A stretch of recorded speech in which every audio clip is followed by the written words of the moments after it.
Ladies and gentlemen, welcome back to the channel and Modern Warfare 2, Modern Warfare 2022, Modern Warfare Room Numeral 2. It's coming. The logo was revealed yesterday. We're starting to learn more about the game. And you ever have those weird moments of like deja vu? Like you get a song stuck in your head, the next time you turn on Spotify or the radio or whatever, suddenly that song is there.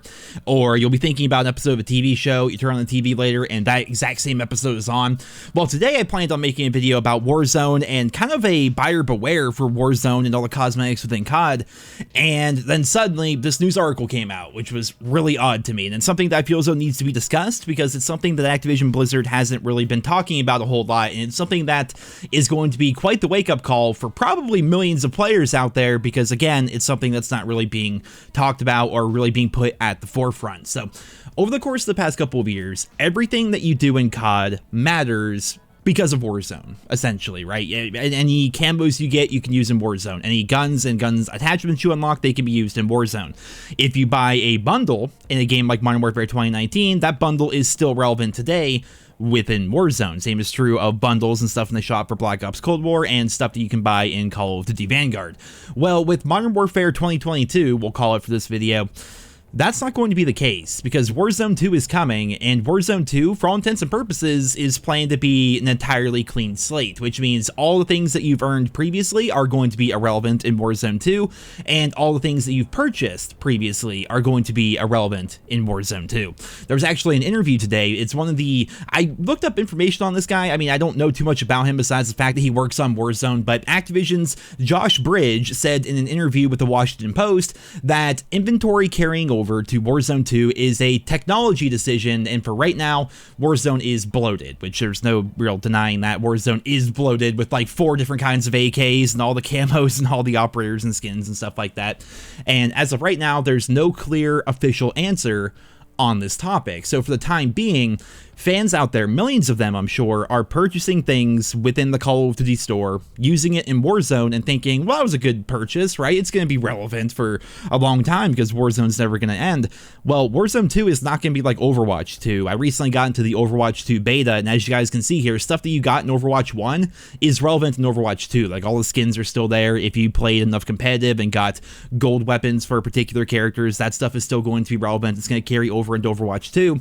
Well, with Warzone 2, that's not going to be the case, at least as of right now. They could make a decision about that in the future, but the problem lies with the operator system. So many people out there have been saying that they would love for Call of Duty to go back to the faction system because it feels really weird to be playing a World War II game that has no factions in it, and we just have operators, right? The whole operator system, which I actually kind of like. I don't really mind the operator system, but the problem lies with the fact that these bundles are specifically tied to weapons and operators. These are not just normal skins. Like back in the day, back in Black Ops 2, you buy the bacon camo, you can put the bacon camo on any gun in the game, it's like its own separate entity.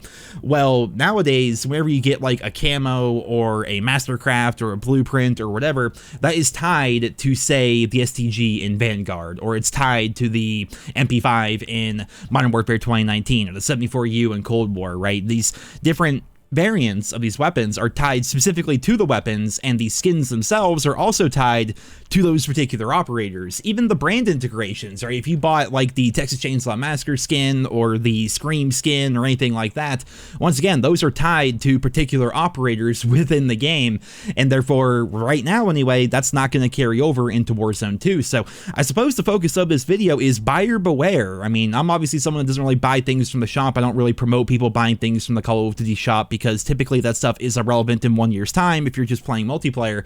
But at least in the case of Warzone, stuff you buy carries over year to year to year. You could always use it within Warzone. Well, now that Warzone 2 is coming, that's not going to be the case. And honestly, from a business decision, I can see like why they're doing this, because it's possible that people buy stuff in like Modern Warfare 2019 and they're still using it now in 2022. right? And from Activision's perspective, they're probably thinking to themselves, microtransaction sales are not going very well. We lost 50 million players. We lost 1/3 of our entire player base over the course of the past year.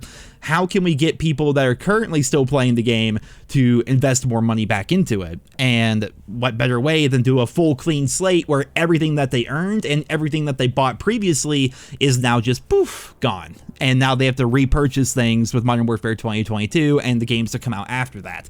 Like, this could be what they plan to do every single time. Like, they could plan like a revamp of Warzone every 3 years, which wipes the slate clean, essentially, which makes you want to buy that next Call of Duty game to unlock the new weapons, because all the stuff you did in the previous ones is going to be irrelevant in Warzone 2, and all the stuff that you bought cosmetically, whether it's through the Battle Pass or earned stuff in Modern Warfare 2019 or bought stuff from the shop, all that's irrelevant as well. The only stuff that's going to matter is the stuff that's going to be available in Modern Warfare 2022, which no doubt is going to boost sales of that game. Warzone is likely still going to be free going forward, but I mean, leveling up your guns in Warzone, leveling up yourself in Warzone, that takes a while compared to just playing Shipment 24/7, for example. So from a business perspective, this makes a lot of sense for them, right? It really does, but at the same time, it does screw over the player base to an extent, and I want to make this video as a buyer beware. Don't see something cool in the shop for Vanguard, for example, and think, you know what? Upload $20 on that. Why not? Warzone's gonna make it so that content's relevant forever. It's not. As of right now, they don't have any plans to carry stuff over into Warzone 2.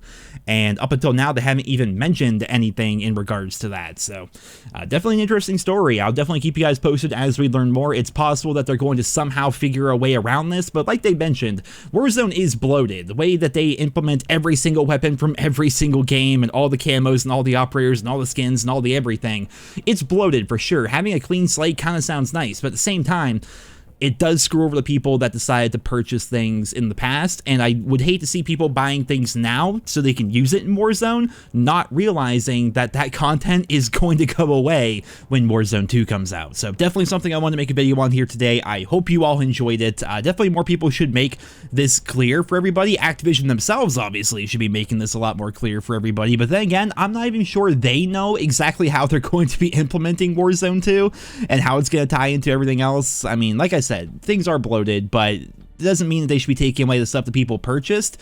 There should be something that they can do to make that better, make it right for fans. Like if you purchase a certain amount of things, or if you earned a certain amount of things in the previous games, maybe that gives you credits towards being able to get things within Warzone 2 or Modern Warfare 2022. I don't know. There's definitely a lot that's going to be happening here, considering the fact that it's going to be an entirely new game with entirely new weapons, entirely new operators, likely an entirely new map, and especially when we have something like the Kong vs. Godzilla event coming, no doubt lots of people are going to be buying lots of things because that event is probably the biggest event we've ever had in COD, but they don't even know that in like less than 1 year's time, everything that they're doing right now is going to be irrelevant. They're going to be taking that stuff away, and then Warzone 2 is going to be a clean slate. So until we learn more on this, we have to go with what we know, and what we know is right now they do not plan for Warzone 2 to feature stuff from the previous Call of Duty titles, and as always, I will keep you all posted as we learn more, as more information comes out, and as Activision finally has an idea of what they plan to do with that game. But until then, I hope you all enjoyed today's video. If you did, consider leaving a like, leave your thoughts and feedback on all of today's news down there in the comment section below, and I hope you guys all have a wonderful day.